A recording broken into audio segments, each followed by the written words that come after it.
Fiona could bear it no longer. Qui tico varde, she cried. At once the demons fell silent.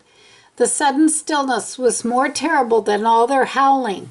Fiona did not wish to use magic so openly before the Enchantress, but she had seen no other way. And indeed, her fears were confirmed at once, for the Enchantress handed the golden chain of the Barasam to the royal guardsman and flew straight toward her with a piercing and searching look. "How do you know that spell?" she asked. "The royal wizard Frederick taught it to me," said Fiona. "We were searching the libraries for spells that might be used against the creatures who had been stealing the royal guards." The Enchantress looked at her long and with little trust. It was plain this answer had not satisfied her, though she said no more. Instead, she flew back over the lake and began to close the tunnel. The waters churned and heaved for a moment, then settled into perfect calm, and the lake was once more as it had been. Darrell saw that Captain Darkio had already stationed his squadron of royal guards along the shore, ready to defend Escor if need arose. "Captain Darkio," Darrell yelled. "take these prisoners to Balrac's prison."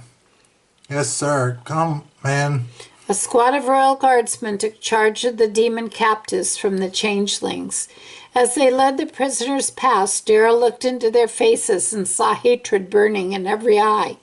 He knew well that the Balrac's was the very place where the defeated demon lord himself was held imprisoned within Crystal, the strongest prison in all the lands. He wondered whether these attacks upon Iposa had anything to do with an attempt to free that dreadful power. Yet when the great Barasam was led meekly past him, Darrell looked into its sad, monstrous eyes and thought he saw there no malice, but fear, as though the creature itself were only another captive in the hands of some deeper evil. He shook his head. "Let us go and tell King Zalgas what has happened." Fiona spoke softly. "I will go fetch Master Frederick and meet you in the throne room." She hurried away at once. Darrell noticed that the Enchantress was watching her depart with a curious expression. "What do you think?" he asked. The Enchantress turned to him. "I wonder where Fiona was when we were in the underwater temple. She was not with us. I meant to ask her before she left. There is something about her that leaves me uneasy." "I felt the same," said Darrell. "Still, we shall learn more in time. No doubt she has her reasons for not coming with us."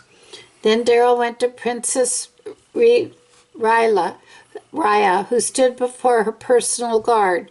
As he approached, he saw her close her eyes, and by the faint trembling of her antennae, he guessed she was speaking silently to her guard corps through the hive mind. When she had heard him near, she turned and bowed her head.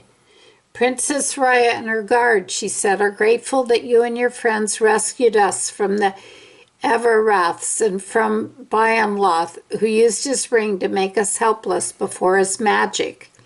The Enchantress held up the ring. "Is this the ring?" Darrell saw surprise flash across Raya's face, followed swiftly by joy. "That is the very ring Bayanloth used," she said. "The Pit Lord may have..." "The Pit Lord may have escaped," said the Enchantress, "but he has lost this ring. We must discover what powers it gives to the one who wears it. That may help us learn why the demons were kidnapping the royal guards of Iposa." "We must go to King Zalgas," said Raya.